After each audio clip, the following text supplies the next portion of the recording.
Australia just need five runs. And you know what's going to happen? He's 195, Maxwell. He'll go for six to bring up 200 and win the game. Everybody here's on their feet. And Can it make it? It does make it! Ben Maxwell! Unbelievable! The most remarkable thing you'll probably ever see in cricket. Staggering! Absolutely mind-blowing! What a win! And he should not have to walk off the park, he should be carried off. Absolutely mind-blowing week we had in cricket, and that was Ian Smith, Ricky Ponting, and Shane Watson out there. Welcome to another episode of CU Weekly episodes of cricket, pro wrestling, and football all covered in one. And we will have a discussion for the next so many minutes on a fabulous week for cricket and wrestling. Do you have anything on football? Yes, I guess we do. The goggles guy. Okay, yeah, so we absolutely do. Football is now taking a backseat, not to WWE at the very least. We don't. We are skipping UCL. Yeah, but I was watching this live. Maxwell go absolutely bonkers the other night, and I literally had no words at all while I was watching it with family. I was like having my hands on my mouth. I was thinking of how a normal human being could have this range of strokes that he was playing the other day with so much of a physical limitation. His entire body was cramping up. I mean, Kris, he basically had cramps at the time when almost 100 plus runs were required. Yeah. And of course, it's all common knowledge now that they had lost 7 wickets for 91, right? And almost 100 runs were required, and he started cramping up, pulling muscles, and then he was twitching. He was in a lot of pain. He basically was trying to, tell the umpire that he can still go on. There was the physio who ran in a few times. Then he was basically saying that, I can't make it. And there are, post-match interviews and other stuff, basically with the physio. The physio tells us that the physio actually encouraged Maxwell to actually play on because Pat Cummins was giving an option of Maxwell going back to the dressing room and coming back again after a while. And in cramps like those, the physio would basically advise that they can never come back. Once you go back and get into the tea, done for the time. He had to probably get up only the next play through the pain, right? That was the only option.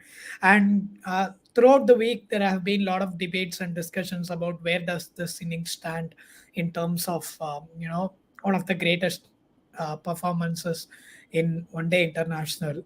And without a doubt, it is top 3, right? And the reason I say this is not because I'm an Australia fan, but considering the variables that was put in front of Maxwell, right? So for him to have pulled off that feat with any one of that would have been spectacular. Say your team is 7 down, you're chasing a healthy 290, and you have less than 100 on the board. If you had scored a double 100 there, that itself is insane. Leave a double 100. If you took your team to a win from there, that is bonkers from that position. He did that. I think I would probably say, it's probably the best I have ever watched anywhere. Yeah. People say it's the best in white ball cricket because white ball cricket, given the kind of ebbs and flows that it has across 50 overs, probably, yes, it's probably the best white ball knock I have seen. And probably the top 5 or 10, including test formats as well. I would, go on to say that. And what makes it special is not just the cramping and the score situation. I think there are a lot of factors which made this really tough knock to have. Tough ask from a batter's point of view. So Pat Cummins supporting him. There was no other batsman. One, and he had to be there. And the secondly, the kind of strokes with 2 feet planted there, and he was just able planted to on the ground, just rootless. And VS, if you were not aware, he had a fall from a golf cart like a couple of days back before that, and he missed a match because of Yeah, that. I was aware. I was aware. And Yeah. yeah, and he Yeah. had so he hit his head and sort of had a concussion, and it was a concussion break that he had. And the kind of strokes that were played the other night, I felt like he was teeing off straight from a golf course. So just the swing of arms with feet firmly Yeah. planted on the ground. Yeah, and I also heard a few other cricket experts, former players, talk about the fact that a lot of these Australian folks, they are really well versed in multi sports during their teenage years, and they play tennis, football, and all these games, and try to do well in all those, and then get into one of those and make it to the national side. And Maxwell apparently was really good with tennis, cricket, and a little bit of Australian football, I hear, and he also is a big golf fan. So I think that's what contributes to a person's fitness, especially in times like these when you have your body not really helping out.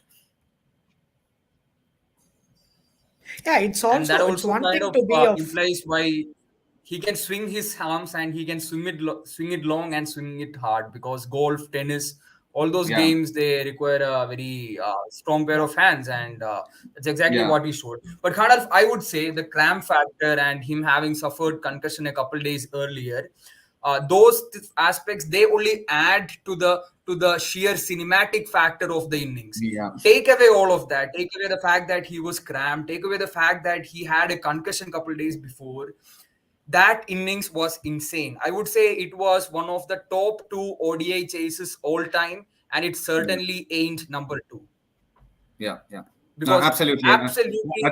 mind-blowing out stuff. of out of The curiosity situation is where he number one took him from, Dhoni's. and What No, are I your think the opinions? number one by most people's standards. I think they were comparing it with Kapil Dev's Couple 175 days in the 175. Yeah, 1983 World yeah, Cup yeah. against Zimbabwe, where India were like 18 odd or something for Mm, 6 wickets, yeah. and he hit a 175 to take them to a respectable total. But mind you, though, that was batting First first. innings. And second was the comparison that came with Viv Richards. I think 180 plus runs, famous Right. Viv Richards innings, 189 or something. That was the record for a long time in one-day cricket until Saeed Anwar broke it in Chennai 194. against India. Yeah, when he There hit was also 190. that Michael Bevan Classic, right? When Correct. Australia were Absolutely. 36. Yeah, yeah. So I mean, the thing about all of these innings is basically that most of them, almost all of them, except the Michael Bevan one, came in batting first, Yeah. and under no pressure, but just a pressure to take your Right. team to a So it's respectable the total. it's the layers to it, right? So like I was Yeah, saying at the beginning, 7 down is one. Then you have a yeah. tail ender batting alongside you, Tail whose end of career batting. average is 12. So I don't think Exactly. Pat Cummins best was even like over 40 or something. At which point it needed for Australia to be taken home, you needed somebody who was gonna put up like 50 odd runs at the least in a 200 run partnership. But the fact Yeah, that it was a contribution of 12 and I think 202 in a partnership is insane. Then the cramps, and absolutely. then the bowling lineup. Let's not forget how good Afghanistan had been up until that Yeah, point throughout the tournament, right? A world class lineup of Rashid and Mujib. And if you factor in all of these, like I think that is what makes it so special. It just needed yeah, yeah. one or two of those ingredients to be considered an all time great, but it just had five or six of that. Absolutely. And look at that stroke right now, right? Like, I mean, on Yeah, screen, what you see is basically him teeing off. It's just like a yeah, golf tee.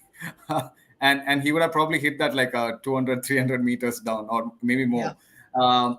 And you spoke about Afghanistan's bowling, right? And it's not really an ordinary attack. They had some of the best bowlers in probably world cricket as far as spin is concerned. Rashid Khan is probably the yeah, best one going around. He can be on par with the top 2 or 3 spinners in the world. Forget Afghanistan. And there were a lot of people who were basically saying that Afghanistan were feeding Maxwell, bowling in his arc into the slot and things like that. I do not agree one bit with that. And one, because it's totally disrespectful for when someone achieves something of this magnitude. It's like basically saying that, someone who tops an exam and other things, it's basically like saying that, okay, the question paper was perhaps a little easier during the year that you wrote the exam. And probably also saying that, okay, the peers that wrote the exam with you are not as intelligent as you, and hence you actually won the contest or something like that. It's basically discrediting an achievement. And that's what probably some of them are doing, where they say that, there are a lot of ifs and buts. If only Afghanistan bowled a little wider, slower onto the offside, they could have made him stretch despite the cramps. They did. To be honest, they did. I watched the match entirely ball by ball, and they did try those tactics as well.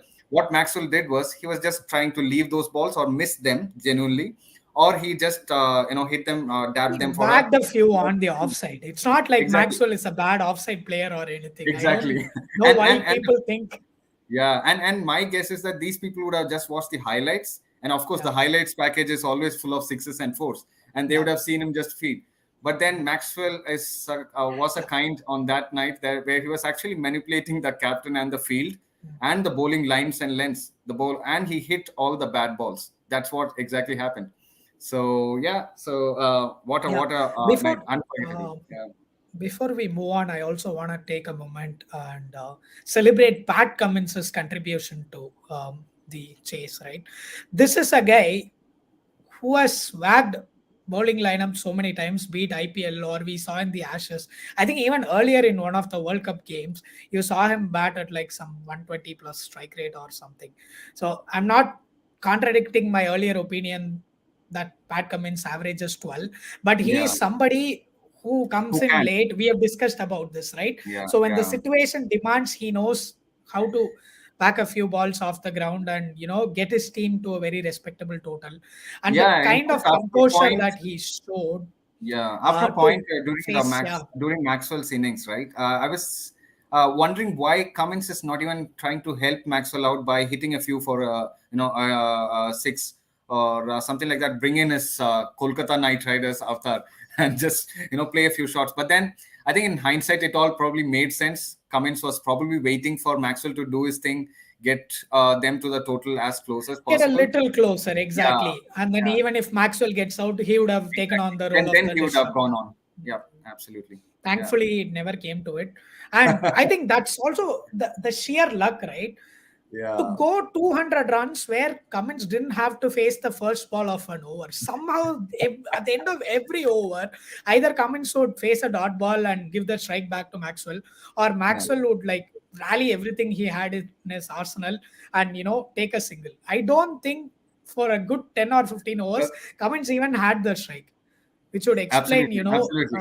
At the beginning and there was a over. moment in the game when they were like 30-40 runs away from the target, and it was the last ball of the over, and Maxwell absolutely couldn't move by then.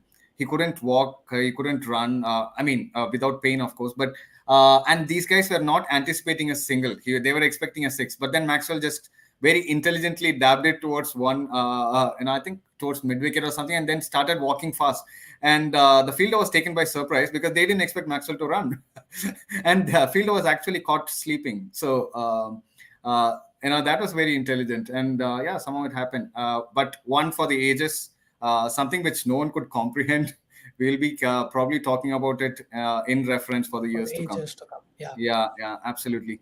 The other major thing certainly.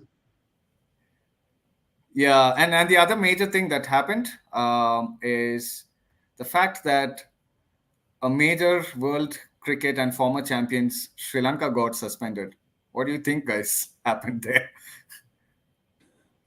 I think Sri Lanka has been on a downward slope for years on. So back in the day, once they lost their spine, the strong core that they had, especially Mahela and Sangakkara, on pure cricketing terms, they have been on a continuous downhill, and it just doesn't seem to end for them. It keeps getting from bad to worse, and when they think, okay, this is rock bottom, there is nothing beneath it, somebody brings in a dynamite and pops the rock and say, no, you are going further down.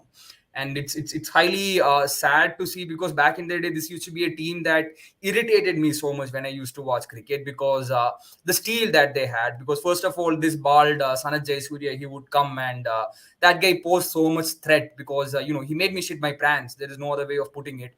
Absolutely bludgeoning everything out of his way, and somehow we fortunately get him out, or he stupidly gets himself out after being putting on an absolute show.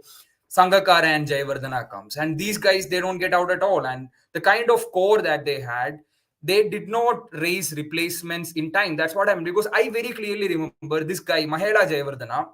Back in the day, I was a kid. I was watching cricket with my family on TV, suffering through all the PepsiCo ads, and he made me suffer more than the ads, because I very clearly remember Harbhajan Singh. Harbhajan Singh was one of India's top spinners back then, and Harbhajan Singh would come in. He would be giving trouble to everybody else. But Mahela Jayawardena, he had this very very irritating reverse sweep, wherein he wouldn't be hitting the shot. He wouldn't be hitting the reverse sweep hard. He would be just bending, going on one knee and slowly hitting the ball.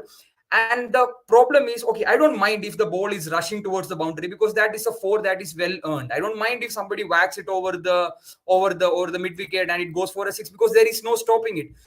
But this guy Mahela Jayawardena, on the other hand, his ball trickles slowly and steadily with the fielder chasing it. Because up until the last moment, till the ball hits the boundary, the fielder would be chasing it.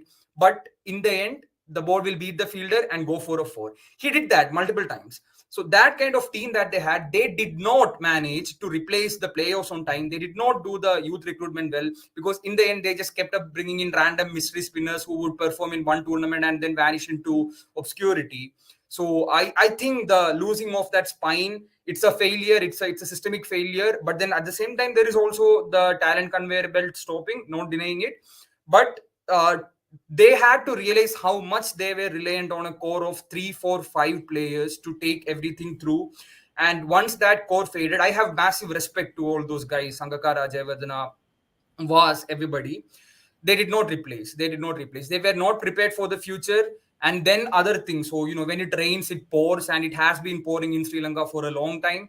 So a lot of other things comes into the background, their economic downship and everything. You roll everything together, and rock bottom was never rock bottom. They are going all the way straight into the depths of hell, and doesn't look like I there's any think, I stop. think, yeah. Speaking of rock bottom, you just spoke like the Rock in one breath. And thank you, VS, for turning back the clock, taking us It's a through what Sri fascinating Lanka ride. was, Yeah. used to be, Yep. and how they are now. And you are very right that one, the succession planning was bad, and two, there are a lot of extraneous factors, their economy, their political climate, and everything else playing into it, right? So, and all of them actually was a downward spiral happening. It's not something which is very sudden.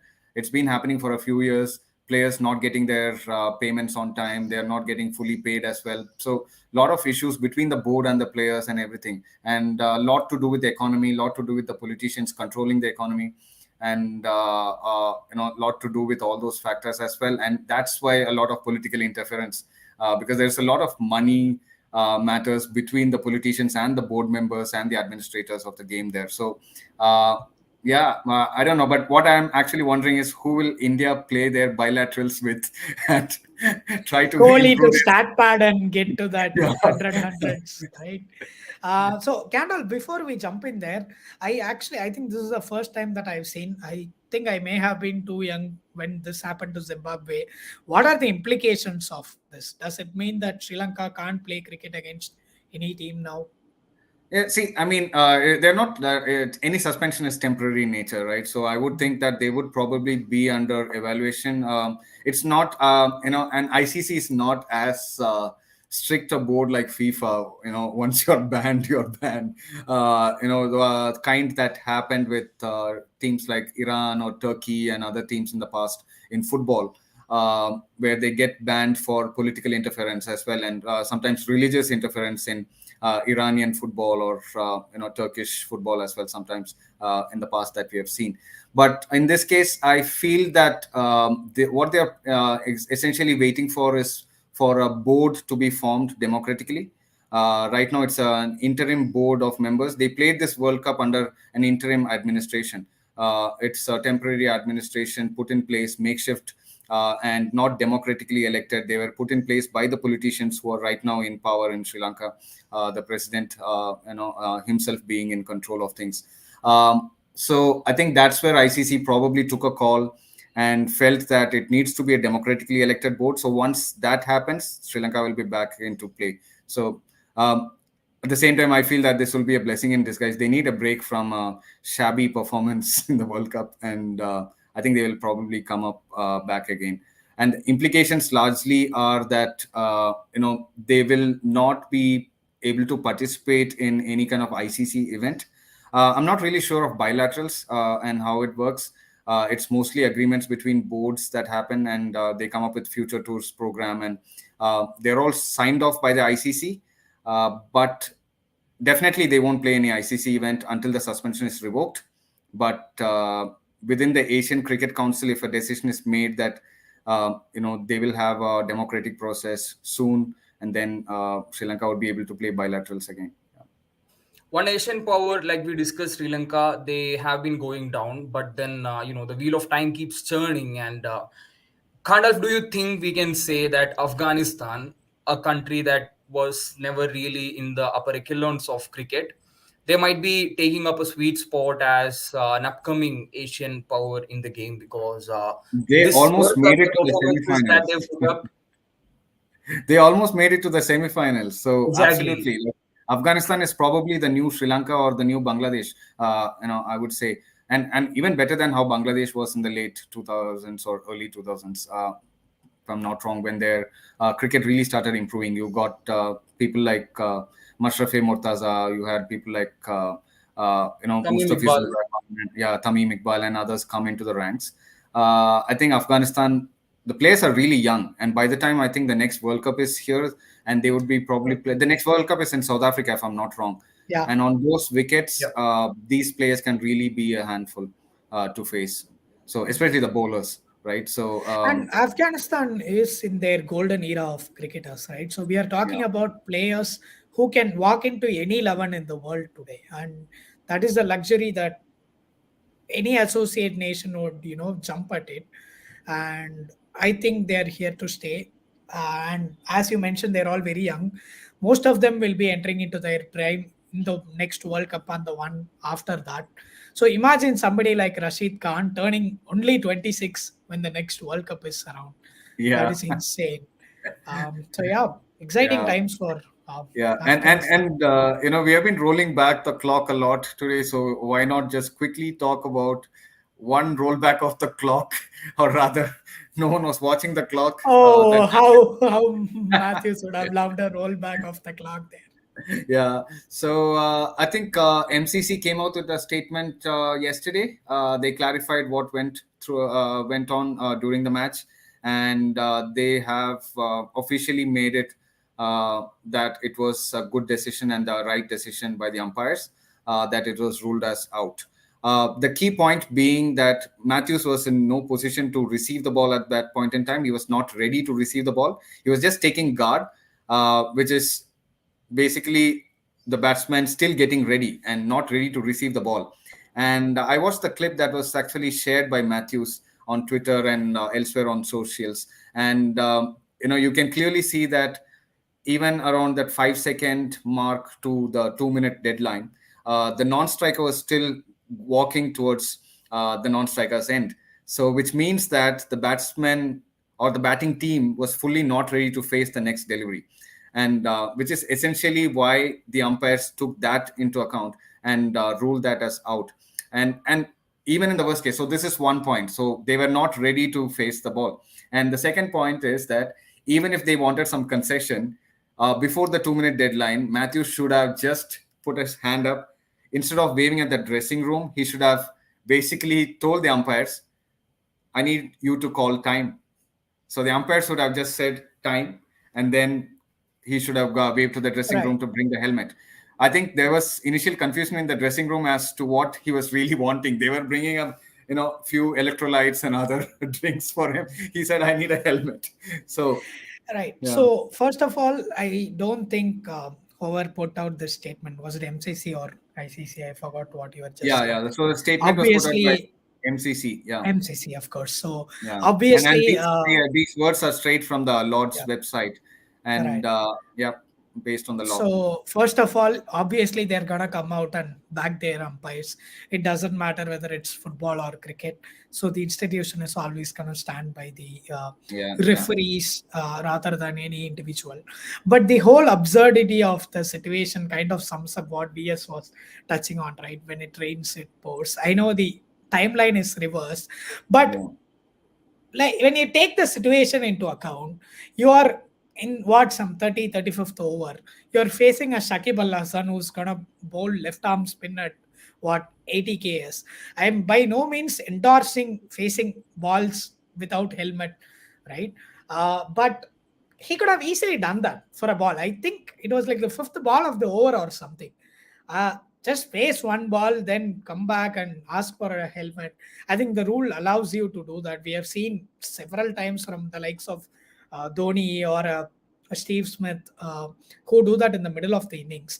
I don't know why Matthews thought throwing a tantrum like that was gonna do anything to him. I understand he was clearly not aware of the rule, uh, but I don't know. It's just really sad because Matthews is one of those players who can be a real game changer in a situation like this.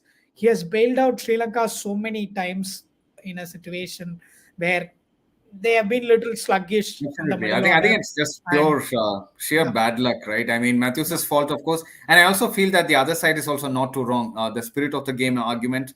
Uh, It's you Shakib know, Al Hasan. Shakib Al Hasan He was is a great basically, of the game, and yeah, he was I don't watching. have any risk. He Yeah, was clock watching, and he was yeah. just waiting for it, and then he appealed to the Mm. umpires. It Aha! was really, I would Gotcha. say he completely encompassed the spirit of the game there, because the ultimately the spirit of the game is to be competitive, and to be competitive you have to try to win, which is exactly what he was doing. The argument of all this, the game of the gentleman and game of the elite people make, I don't subscribe to it, because at the end of the day these guys are players who are going out there to win the match, which is exactly what Shakib Al Hasan was doing. And people who say he does it by hook or by crook, I don't get the crook part. What's the crook about here? He was, if anything, he was sticking to the rules. He was a stickler. He was following the rule book. So I would absolutely. say the No, argument which says I totally Shakib Al agree. Hasan Yeah, went yeah. against the morals of the game. It's just baseless.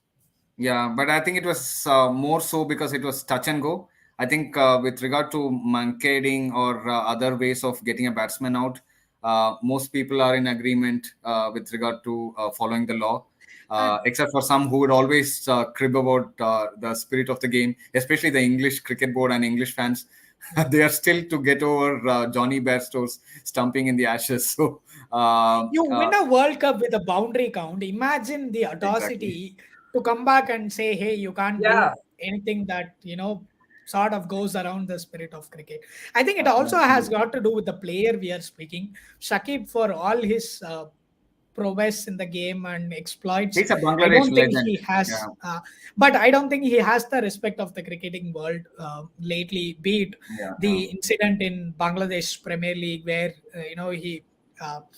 Went off He on this, almost this hit an insane, umpire. yeah, He was basically on the screaming in stump, the umpire's and face. Yeah. then his antics with Tamim Iqbal ahead of the game. I Yeah. think he's sort of established himself as the villain of the sport, alongside Australia players and somebody like Ravi Ashwin. So I don't think that really helped him there, and I'm not surprised one bit. It's Shakib. I would have been shocked if Yeah. he didn't appeal and move on with it. So it was unfortunate, but I agree with VS. So spirit Yeah. of cricket is always going to be subjective. It's much easier to just follow the laws of the game and commend those who uphold spirit at the expense of the law, even if it means giving an advantage to the opposition. But Yeah. don't hold those accountable for just trying to follow the law, right? I think I'm first instance of me looking at this was MS Dhoni doing that with Ian Bell when he went on to score that triple hundred in the test match. I don't know if there have been incidents before that as notable. He probably The started underarm all of incident. which one? The famous underarm incident. Trevor Oh Chappell yeah, bowling. Trevor Chappell. Yeah. Oh, okay, that one was outright BS. As an Australia fan, I can't let that slide. So I'm Yeah. not So gonna anyway, defend. Yeah, the Yeah. Chapel brothers said. Sorry. I think it's as they say, tomatoes. So spirit of the game is always subjective. So before moving on to football, last thoughts on the semi-final fixtures. Unless Pakistan pull off a miracle against England, which seems really out of scope right now, but we have India, New Zealand, and a repeat of the '99 World Cup semi-finals, which is Australia, South Africa again. So. What do you guys? Khandalf with his Australia bias, he wouldn't call out India versus New Zealand, which is a repeat of 2019 semi-finals, but he would go on to say how Australia, South Africa, India, Have to go India, New all the Zealand. way back to In, 19. before you and I were even born. India and New Zealand are not bitter as It's rivals. an unholy amalgamation of being a very biased Australian fan. Khandalf, take no offense, but it's a very unholy amalgamation of A, being a very extremely biased Australian fan, and B, being a boomer. So add the boomer plus the Australia fan, and suddenly you get 1999 semi-final. Yeah. Boomer reminds me of boomerang, which is again an Australian term, right? So,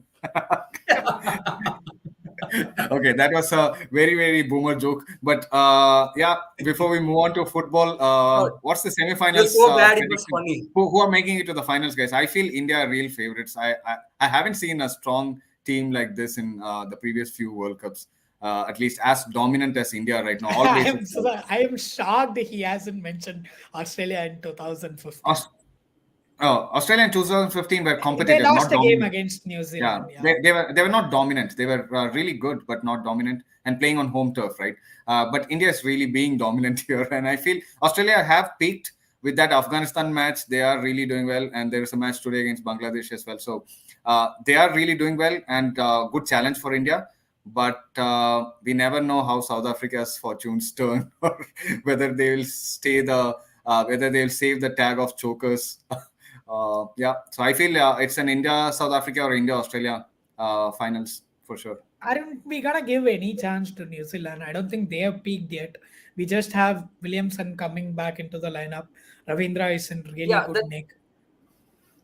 I would say They, the thing is that yeah. we are not gonna consider an upset when we are talking about prediction, because New Zealand beating India and reaching the finals would exactly be that, an upset, a team Are we sure? upending. Historically speaking, are we sure that's the upset? Yeah, historically, exactly, man. Kriska, you remember during another episode we were doing predictions for India versus New Zealand in the group, and I said since this is a group stage match, I would be damn sure that India is winning. Yeah. But if in case it was a semi-final, I would be concerned. You So got your the wish. concern is very much there. So realistically, Yes. I think Khandalf more meant to say that India is expected to reach the semi-final, right? Yeah. But But New yes, Zealand once is an upset, twice is an upset, thrice is actually a head-to-head Thrice. record. Yeah. So yeah, And I then think again, if it were to happen like one more time, it would just be routine at this point. Can I say something? This Yeah. is not a rivalry. They always kick our ass. Kick our ass, yeah. regardless of the format. Yeah. So, India is certainly, really certainly expected to not. win the World Test Okay. Championship against New Zealand. But yeah, I mean, let's move on to I have a football now. prediction, so I don't Okay. know about the teams, but I'm expecting both Stark and Bolt to finally come alive in their usual welcome team and sway.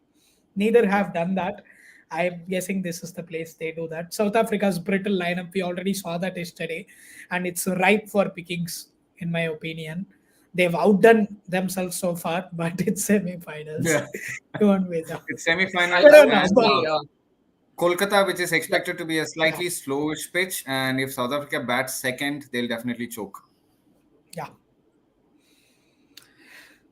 Finalists. I would say that India, one Australia. thing that would separate the historical India-New Zealand semi-finals from the one that is bound to happen in a few days' time is that back in the day, if New Zealand bowling lineup were to go on a destructive streak, India wouldn't have an answer to that, because our bowling lineup was not on any day going toe-to-toe with what New Zealand were throwing at us. But these days, I would say, if Trent Bolt were to have one of his good days and absolutely storm through our lineup, I would say there is every chance that our bowling lineup with Mohammad Shami, Siraj, and Bumrah can do the same to New Zealand batting lineup. 100%. So I think that is one difference that we have not been having a lot. I think we will have a full preview episode before each of these matches in the semifinals, special semifinals Q preview Would be to needed. Yeah. review their playing 11s and possibility the pitch conditions, and we will give our predictions then, right? That makes Yeah. more sense right now because we are all too excited with everything else happening around us. Um, and absolutely exciting week coming up in cricket, but let's move on to what we have to hear on football. Nothing much. Let's Continue. moving on to football. So the highlight of the story is that, and I wouldn't call it absolutely exciting, but then it's I would call it more concerning than exciting that Chelsea will be facing Manchester City tomorrow in Premier League. So Khandalf, just to give you some context, Chelsea are on a very torrid run of fixtures where we are facing one party after the other. And just last weekend we had this absolutely roller coaster of a game against Tottenham, which we won, and the scoreline says 4-1, and that looks kind of dominant. We put 4 goals in the back of their net and they scored only one, but it was anything but that. The Tottenham, these people, and Lampard historically called it 3-point lane. That's just a fixture where you go to White Hart Lane, you come back with 3 points. That was the routine. And even when Tottenham comes to Stamford Bridge, it's not even a competition. But then things have changed. The Tottenham coach, he gave us a run for our money, and we had to struggle to win against a team that had only 9 players on the pitch and who were playing absolute suicide ball by putting, Mind you, they played the not 10. offside trap at almost half 10 line. is an insane advantage in football. 10 versus 11. It It is was a 9-11. 9-11, yeah. And Yeah. even then, we had to struggle. So there are people who say that Postecoglou was simply absolutely out of his mind to play that higher line against a team which had a 2-man advantage. But then you can actually, if you put some thought into it, you can see that he had an idea what he was doing, because what he was doing was that he was playing an offside trap and he knew, and there was disrespect involved in it, because I bet he wouldn't dare do that against any Chelsea team of the old. No, he wouldn't. Like, even you can be as ballsy as you want to be, but you are not doing that against the mid 2000s Chelsea team or the mid 2010s Chelsea team or the late 2000s Chelsea team. You wouldn't dare. But here, what he was doing was that he was putting all the players forward, and he was very sure that the Chelsea runners from deep would not be able to time their runs to the passes and would be got called offside. B, the passes wouldn't be perfect. So any overhit pass that crosses the defensive line would be swept up by the goalkeeper Vicario, who I would say was doing an amazing job of it. But in the end, and by putting the players so much forward, he was also creating opportunities for them, getting set pieces in dangerous situations. So it was a game that ultimately we won, but I wouldn't say it was a convincing victory in any way.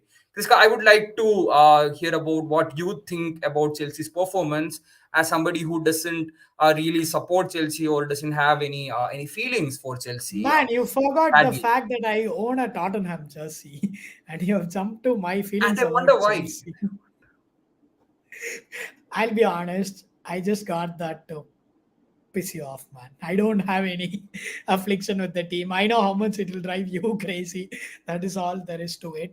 But going back to the discussion, I absolutely love the performance from Tottenham. And you know this, as a Barca fan, we take pride in defeat if it means uh, it comes from a beautiful play structure and possession style, etc., right? And everything that I wish Barca were of its old self, Tottenham was that. Yeah. They played a high line, the firebrand type of football that you'll wonder if it was Tottenham or peak Jose Mourinho, right? With Son and Kulusevski cutting in. I don't know. I forgot if Madison played that game or if he was injured for Madison that. got But injured I and had to leave. injured in the Exactly. So game. that's Yeah. what piled the odds against Tottenham. Yeah. Madison and Van de Ven both had to leave with injuries. So not Yeah. only were they playing against a 2-man advantage, Um, they also had two of their best players in best the players respective taken out, positions right? leave the pitch. And I know we have had this discussion in our football group whether the suicide ball was really worth it. If you ask me, it was totally worth it, right? It Tottenham was, I would finally agree. have an identity beyond just pass it to Harry Kane or Son, right? And that's going to make all the difference. I know the counter argument is a single point here could have made a lot of difference when it comes to those crunch Champions League spots towards the business end of the season, but establishing an identity, a playing style, and putting the fear in the minds of the opposition. Like, when was the Yeah, last time you faced Tottenham and you saw them like a Liverpool, right? So never, every man, never. team Like, that is Tottenham, gonna it's come in, Tottenham. yeah. See, So Tottenham Chelsea, like you said, was never a rivalry. We always kicked their asses. And as far But as I remember, they were always rivals with number four forever Arsenal, right? So, yeah, yeah, but all of a North sudden, yeah, I London mean, was more of a rivalry than ever, than London ever was. So yeah, I West mean, Side yeah, has always been on top. yeah. Me being a football novice, I can clearly say that Tottenham are probably pegged much higher in recent years than how they were before. They're on an upturn. They have their fortunes have turned around Khandalf, and Yeah, under they are. Postecoglou, I would be scared of them. I am yeah, already, but I would be more exactly. scared in the years to come. And I'm so glad that Harry Kane left the club, because put him in that team, and they're crazy dangerous. So Yeah, thankfully he has left. Now moving on to the fixture tomorrow. So back in the day, again, like if you put historical context to this, this was never a competition, but we all know that times have changed recently. And Manchester City, they won the trouble last year. So as a Chelsea fan, if you were to ask me what my expectation is for going into tomorrow's match, I will not be disappointed with the defeat, because that is the expected result. I will absolutely celebrate a draw, because taking 1 point off that City team with the condition that we are in, massive achievement. If Chelsea were to by some miracle win the fixture, I'm going to be absolutely elated. I'm going to be ecstatic. I'm going to be euphoric. And I have this theory that life throws shit at you when you are too happy. And if at all Chelsea were to get a result against City, I would exactly be that, and I would try to balance out my feelings by I don't know, by doing something bad, by watching something sad. Maybe I would watch Brahmastra a second time, or watch the new movie or Adipuri you for could the just first time. watch any of the Chelsea games except the one against City.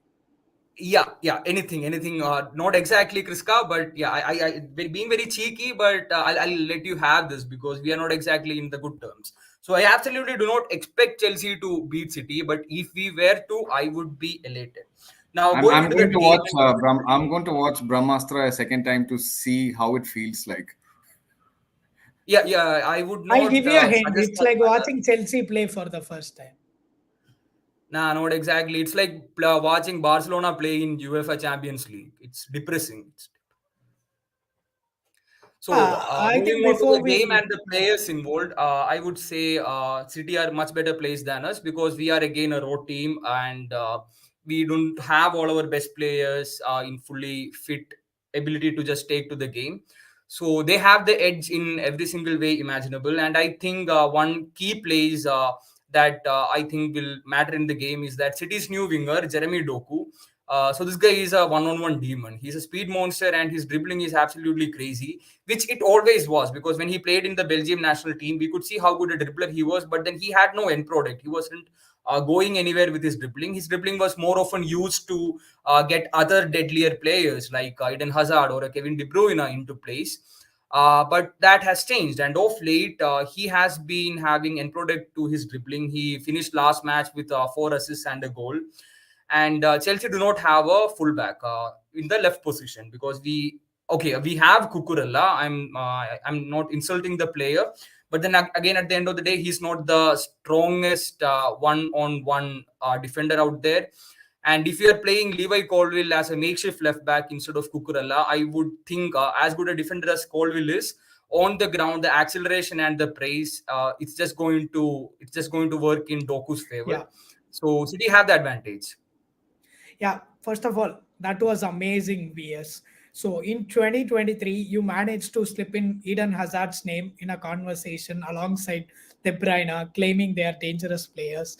I caught on to what you were trying to do there. The whole monologue slash rant was supposed to, I mean, if you think Eden Hazard at his prime was not a dangerous player, mate, you are not Eden deluded. You Hazard, are absolutely mad.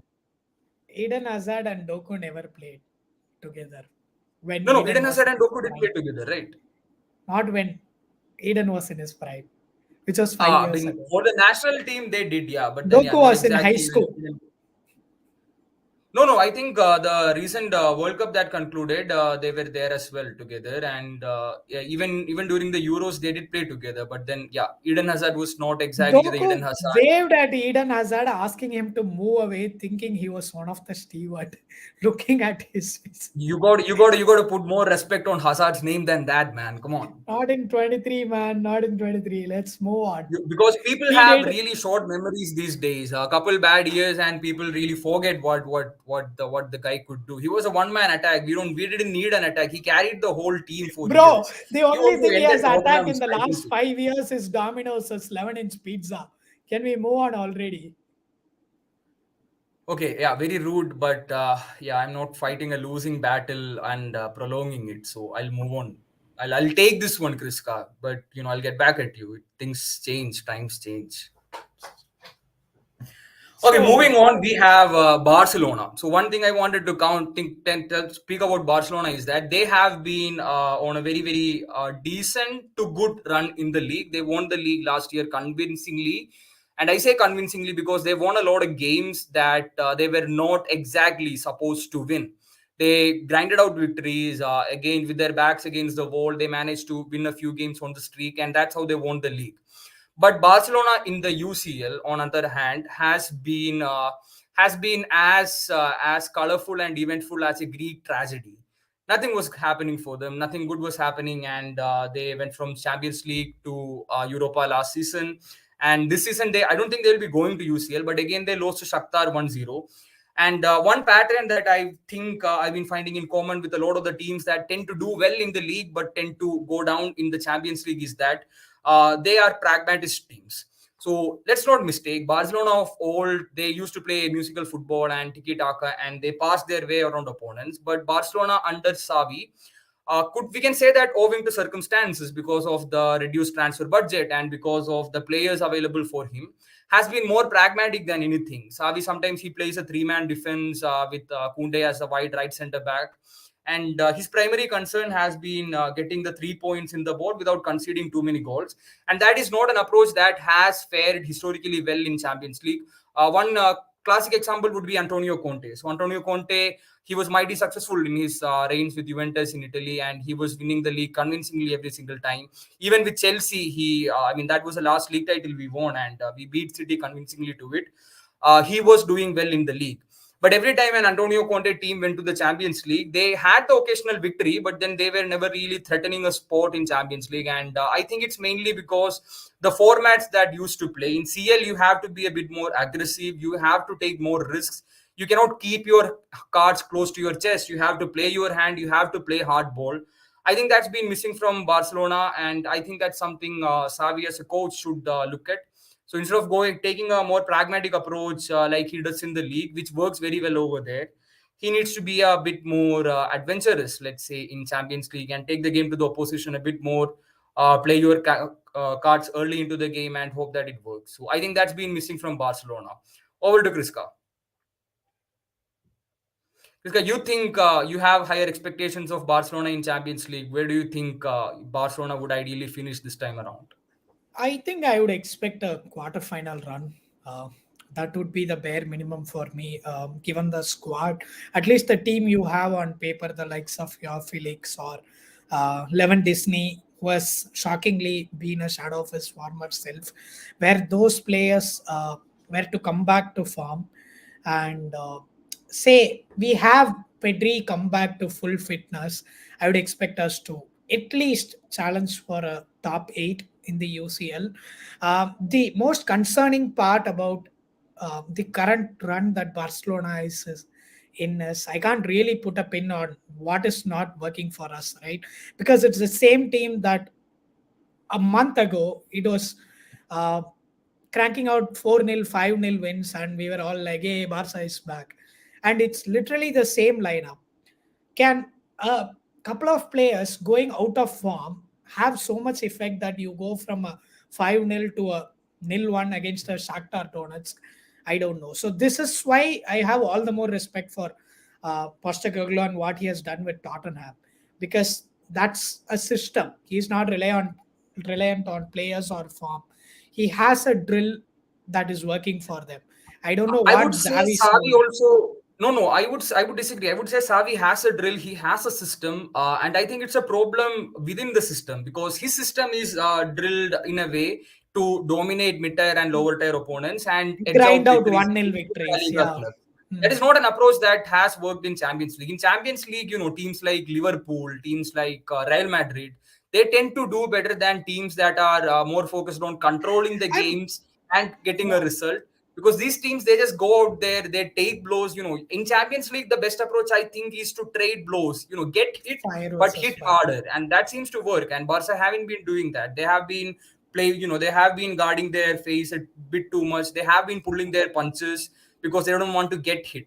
So I think Xavi needs to be a bit more risky in terms of the approach Yeah. that he's taking, because even in the group stage it might get you across, but once you hit the knockouts, Champions League, it's decided over just 180 minutes. League, on the other hand, is a journey of 10 months.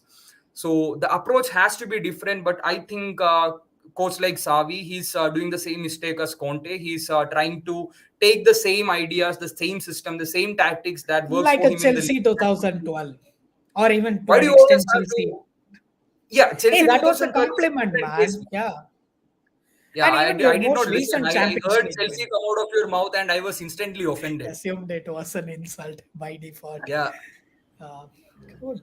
Honestly, I don't have much to say. Maybe if we had Dave, he could have ranted more. But I have a very, it's love, but it's very detached relationship. So I'm not gonna get too much detail into how much the whole defeat and the general run of form is concerning, and what it's doing to my mental health, right? So I'm just I gonna wouldn't stick to say cricket. it's concerning as long as you don't, It should, just man. It don't. really should. It's the identity crisis that's my problem. Like you For can't go from 4-0, 5-0 to the opposite of it and not know what is going wrong, right? Yeah, I think I've said that a couple of times. With that, we'll move on. Thankfully, Cricket Australia and WWE have been holding the weight that Barcelona is crumbling on.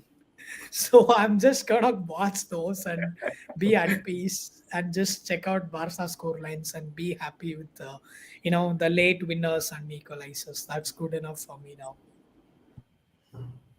So So that's the main headlines from football. And unless you guys want to talk something about grown men it acting up sounds like in a underwear. football reporter, somewhere from Europe, reporting to us, VS. But we'll take that and we'll move on to wrestling. Yeah. What's in the world of pro wrestling other than the big things that we keep hearing? LA Knight, Roman Reigns, Crown Jewel. So Crown Jewel, Kriska, how much of Uh, it excited you? Are you really happy with what went on? What's your quick take on the results of so Crown I Jewel? think it was hands down one of the top two worst PLEs of the year for me. It was slow, it was predictable, it was not the same brand of WWE content and storytelling that we have come to associate with Triple H over the last year or so. There had been a couple of bright spots individually in certain matches, but I think all in all, it was a Is dull it fest. a lot to do with the fact that Crown Jewel is an outside of US kind of an event, and they want to basically cater to the audience and give them exactly what they want, like play to the gallery, um, make superstars the way their audience actually wants, like. I'm not sure if it's true, Khandalf, because we did see Logan Paul beat Rey Mysterio for the title. So a place like Saudi Arabia, Yeah, a legend like Rey is undoubtedly the crowd yeah, favorite, right? So it was absolutely. not like they were pandering to the crowd. Yeah, yeah. But we're starting off with the first match between Drew McIntyre and Seth freaking Rollins, right? So I don't know what the plan is. The build up to that was amazing, but it was a straightforward finish, not too much of a controversy. You Yeah. had the moment towards the end where the Judgment Day came into cash in, but that was it, right? So How it many did how many not have. times have we seen that, Have right? we Like seen that? Yeah, it's exactly, it's right? sort of getting very Stale and unsurprising, repetitive. yeah, stale, Yeah. yeah. And same And with the match where I think Rhea Ripley won the women's championship. yeah, Again, I think that was yeah, still a good match, but you knew what the results were going to be beforehand. There was not absolutely. much of a surprise, including Logan Paul's win, right? So that was the problem for me, and I've brought up Logan Paul a couple of times. For me, Logan Paul versus Rey Mysterio, that was the match of the evening for a number of reasons. And the number one being Logan Paul is not a legitimate WWE superstar. How is he doing things, pulling off things so I think effortlessly that he's doing we've a seen? fabulous job Yeah, of one wrestling, getting into the ring and looking like yeah, he belongs there. yeah. Two, I think he's doing a fabulous job of being a heel out there, and you know, one of the And most hated men on the planet right now. Yeah, you wouldn't believe he's 6 matches into his WWE career. yeah. I think he has already laid decent claim to be the best non-wrestling product to come into wrestling and thrive. Right? We have had a lot of people over the years, right, from Shaquille O'Neal to Yeah. random Hollywood superstars come in and try this. Donald Nobody Trump. has done it. Donald Trump, yeah, famously or infamously, nobody has done it as effortlessly how Yeah. Logan Paul has made it look. Khandalf, can you play Speaking of that which, clip? I think, yeah, speaking of which, There I was think this spot. we Yeah, have a very interesting moment where we had an interesting moment where Logan Paul actually saved Rey yeah. Mysterio from breaking his neck into two. So let's take a quick look at it. Yo. I think looks like we'll have to play that again. So Yeah. Yo. All right. Okay. See. I think the fact that he turned that into a moment where he could, do a running suplex or Yeah. kind of power Right. bomb. Sorry, not a power So bomb. Yeah, I am not sure if a VS body needs slam. this Yeah. context or the couple of people watching. This was Logan Paul versus Rey Mysterio, right? And if you look at the spot, any wrestling fan who has watched the product for a decent enough time know that Rey Mysterio, with the jump of the top of the rope, was setting himself up for a disaster. That was a miscalculation on his part, and he was gonna land awfully right on his neck. It could have easily been a career-threatening injury. Right? So we were It's talking, not life threatening. Yeah. yeah, if not life-threatening, exactly. Like we could have seen the end of his. That could have been Ray's retirement match, right? So let that sink in for a legend like that, and for a celebrity superstar who is here to increase WWE's brand presence in the 13 to 18 demographics that Logan Paul caters to come in, have the ring awareness that this was gonna happen, and then the wherewithal to actually catch hold of Ray and then turn that and make it look like he pulled off a counter. I have no words to explain how brilliant that is for him to have done that. Um, he has time and again proved to be not so decent human being. If you have followed the news outside of what he has done in WWE, but inside the ring, he is somebody that you hate, that you have to love because he's so good at this, right? Yeah, Yeah, no, perfectly summarized. I think VS. So Logan Paul is actually a social media superstar, and I'm quite with aware of very, that, Khandalf. yeah, very very little in ring experience and other things. For him to actually do this is no mean feat. So perfectly summarized. And I was actually also trying to talk about the other matches where it's become quite repetitive. It's frankly, like you said, Kriska, it's a very underwhelming crown jewel, and some of the results and the screenplay was pretty underwhelming, especially Roman Reigns winning again after an interference. Even a wrestling novice like VS would say Khandalf, that it's repetitive. Yeah, do you think the WWE booking team are running out of creative ideas as to how to let Roman Reigns carry the title, but yeah, at the same time not exactly have a negative impact on the wrestler who is losing to him? So yeah. this is a No, I repetitive think that's a strategy. great question. Like now, it's also put LA Knight a little bit under the bus in terms of him trying to get into the top spot, main event LA Knight. So I think I don't know where they will take that feud. Was it just a one-time show? That's one thing that we need to look out for. The second thing is the booking decisions, right? They have really worked well so far. I think in our conversation with the Yar Revolution as well, we discussed a few weeks back that we look at booking decisions in hindsight and we say, oh, yeah, that was great.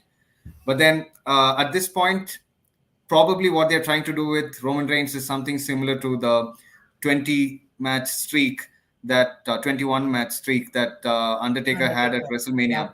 So something of that sort, like 1,000+ day streak, or maybe he might hit 2,000 days at some stage, and we will say that okay, who's going to end this streak? And then when that happens, you will have Right. moments captured as memes where people are like, ice popped out, and then it ends. But then the question is, who will do it? Yeah. Khandalf, I think that's pretty much evident, right? So Roman Reigns is gonna carry the title until WrestleMania 40 because for his stature, he simply cannot drop the title any sooner than that in any other PLEs. So we know he's not gonna lose. At least WWE has managed to carefully book him, wherein he only competes in like 5 matches a year, and they've already still struggling to end his matches, right? And that said, Cody Rhodes is obviously going to be the one to dethrone that. The problem that I have there is, again, everybody knows it's gonna happen, right? It's The Rock versus Cena. You build it up for a year, that it's once in a lifetime, and you just go on to book the same match for the second time in the consecutive year. So you knew that Cena was gonna win in the return match. That's what's gonna happen. Cody and Reigns main evented last time out. Reigns won. This time Cody's gonna main event. He's gonna win. So there is already no element of surprise there. The least you can do is make an interesting product between now and then. And the finishes, I don't know. I honestly still feel the ending that me and Tim from Yar Evolution uh, sort of predicted or fantasized had more credibility than what WWE put out, right? For context, that was Nick Aldis, the new manager, coming in and interfering, because that's new. That hasn't been done before. How many times have we seen Jimmy Uso with a super kick try to put Roman Reigns near Yeah, the ropes and yeah, somebody yeah. is spinning? But I'll give this. The one part that they absolutely nailed in that match was they made sure LA Knight did not look weak walking out of it. So he hits Roman Reigns with the BFT. Roman Reigns is not going to kick out of that. So Jimmy Uso comes in, interferes, and saves the championship. And Yeah. number two, again, LA Knight fights with Uso outside the ring. And Roman Reigns uses that distraction to spare him onto the ring area. And then he pulls him back in. He hits him with the second spear. So they made LA Knight look like a legit main event Absolutely. Yeah, yeah. I and think it props to just that. pushed Uh, LA Knight's credibility a bit more in terms of in-ring performance. yeah, And yeah, so and absolutely. Yeah, go for it. so yeah, I think that still wasn't good enough. That's Yeah, my yeah. takeaway. That still Absolutely. We'll have to doesn't. wait and watch where this goes. And while we Yeah. are at it, and before we end this episode, is CM Punk coming back, Kriska? You being a super fan. Oh yeah, I think we really should do an episode on that. I know we don't have the time. We didn't have the time to touch on that today. But anybody who has been following the events of social media, Punk has been at his blistering best, pulling the strings of the audience and fans, like myself, right? So one day he's throwing in an AEW reference, the other day he's going and commenting under Grayson Waller's post, who is a WWE superstar, obviously, and he's having the time of his life, teasing fans. We have to wait and watch until November 25. And as you can see, that's why I'm growing this beard. I'm gearing up for a CM Punk return at Survivor Series. I'm gonna go back to his 2000, if I'm not mistaken, 2013 Survivor Series look, 10 years back when he had this, when he sported this Wolverine look with his facial hair. That's what I'm going for. And if Bugger doesn't, actually come back. I think, man, I think It won't you be are going worth to it. continue growing your beard in anticipation of the cult of personality hitting one day. But at the end My of the day, beard I will think you're hit just going to the end up ground looking like first. Baba Ramdev and You kind will of become the. personality you're going to play. People might take you for a Braun Strowman fan than a CM Punk fan by then. Yeah. Okay, gentlemen. So that's all we have for today's episode. I think we covered good ground with cricket, football, and pro wrestling.